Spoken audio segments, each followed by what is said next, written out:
Sorry about that, I just need a tension breaker. About a month ago, Mark Polzer sent me an email concerning some business we were working on. And at the end of the email, there was a sentence that just haunted me ever since. Do you have your speech written for conference yet? And instantly I went into panic mode. And that night when I started driving home from work, all I could think about was what am I ever going to talk about? As I was driving, this song came on the radio. If there's a load you have to bear that you can't carry, I'm right up the road. I'll share your load if you just call me. Then the chorus comes on, lean on me. Okay, everybody knows the song, but I thought it'd be perfect here being at the Rock and Roll Hall of Fame. That song for the past 8 weeks just sat in my head and it's not going away. My wife actually couldn't wait for tonight to get over because she's tired of seeing this fat man balding, dancing around the house, singing this song, and not doing it very good. But it's really stuck with me. CAB has brought me into the family, introducing me to people I know I can count on.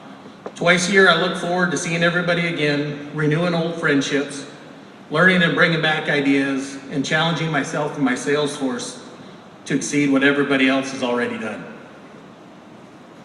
We went to our first specialist conference back in Tampa in 2006. We were licensed a whopping 2 weeks, and our official start date wasn't even to start for another month. But yet CAB said it was fitting for us to be there to get our feet wet. Now, anyone who's ever been to Nebraska knows it's not easy to get anywhere fast. Throw in a snowstorm and mechanical issues on the plane, and even though we started out to the airport at 4 in the morning, we got there just in time for dinner the first night. Not quite the first impression you really want to give.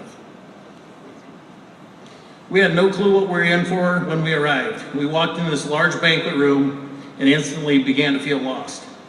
There were CAB shirts and jackets everywhere.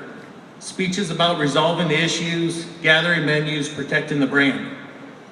Instantly, things were going over our head. What did we ever get ourselves into? Then a smiling face motioned us over to the corner. Duke, John Landry, Charlie Boyer, Sue Wessel. Thank you for welcoming us into the group. You made us feel like we belonged from the very beginning. Those first unofficial bull sessions we've had were priceless. And I can truly say they helped us become the success we are today.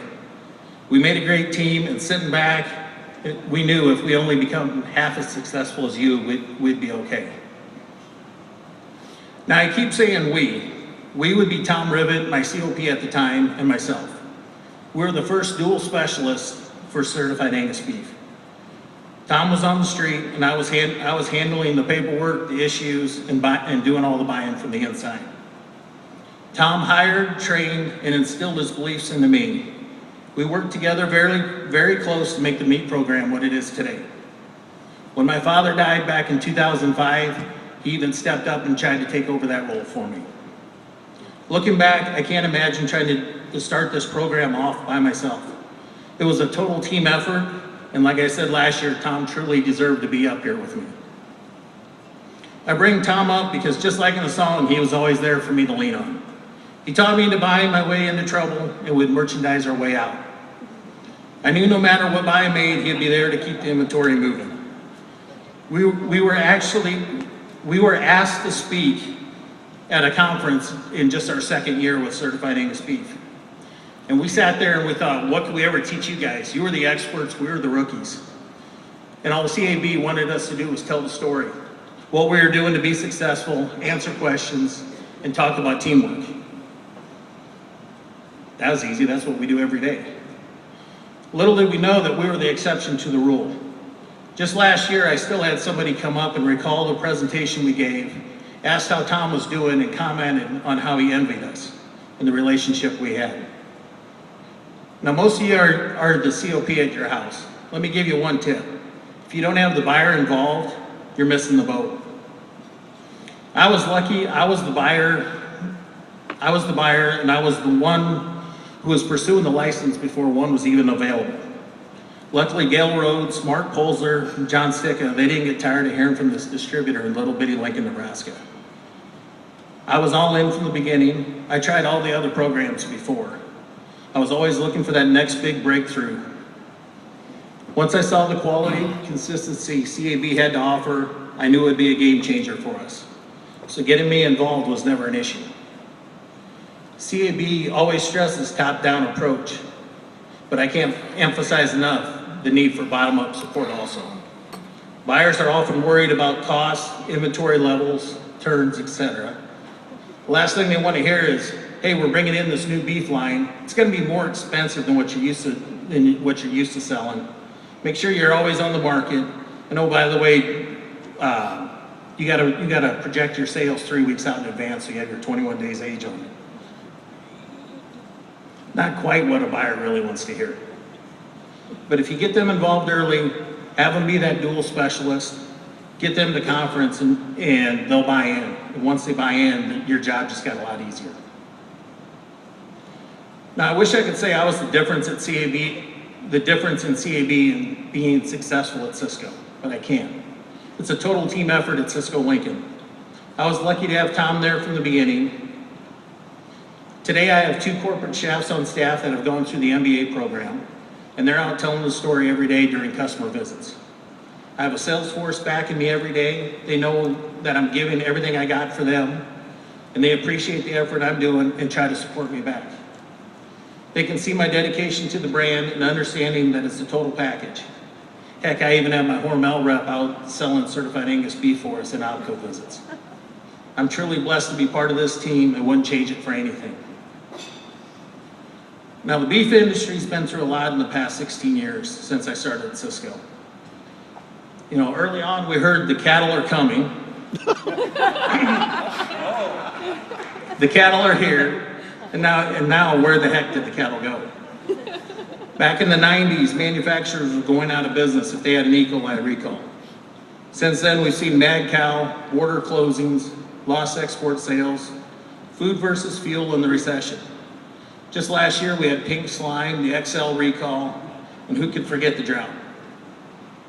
Back when I started at Cisco, ribeyes were broken 11 pounds up and down. That's babies in today's industries.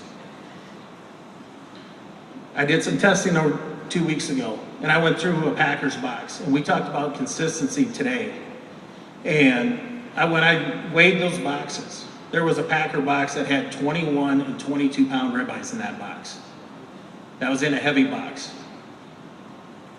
Part I didn't say, there was a 13.9 pound ribeye in that same box, and that was against Chairman's Reserve, something that people are going against with us every day. Be proud of what you have. Thank you CAB for taking the initiative to sizing that eye of the ribeye and giving us the advantage over the competition, setting us apart from everybody else. Now, over the years, I've been able to work with a lot of great people at CAB, and I know I'm going to miss some people, so please don't hold it against me. I know early on I probably asked a lot of stupid questions, and probably the same thing more than once. Thanks for not giving up on me. Some of those people that made a difference over the years: Sarah, Heather, and the rest of the marketing team, Nikki, Margaret, Lindsay, Diane, Emily, Marilyn. I'm not going to make you all stand, by the way. Denise, Jen, Cindy, Steve Ringel, Brett Erickson, and the VAP team. Clinton, Deanna, Wolenchek, Maggie, Tara, Kim, Mark Sykes, Paul Dykstra. Thanks for always being there, checking in on me, and your guidance is always appreciated. Mark Polzer, thanks for giving us the chance. Hoping we can hit your expectations. And John Sticka, what can I say? Thanks for putting up with all my calls, emails, and jokes every time K-State lost to Nebraska. Just so you know, it was getting pretty tough in the end to try to come up with something new for you. You have to admit, the tunnel walk, the highlight reel, was the high point of the roundup at the University of Nebraska.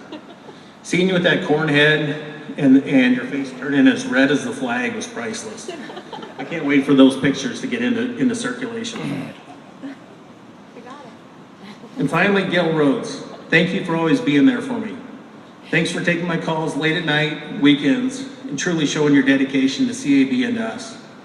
I'm sure it feels like a second job sometime having to sit and talk to me. I truly believe we couldn't have been half the success we are without your help early on. I'm proud and lucky to be able to call you a friend. Thanks again. In closing, I just want to be the first person to congratulate the next Specialist of the Year. It's a humbling experience standing up here with the prior winners. It's an elite group with years of experience, knowledge, and success. It's truly an honor to be considered a member of this group. So tonight, enjoy the moment, hold your head high, and congratulations, you earned it. Thank you.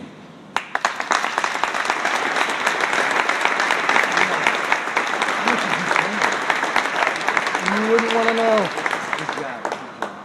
Kurt, please stay on the stage to help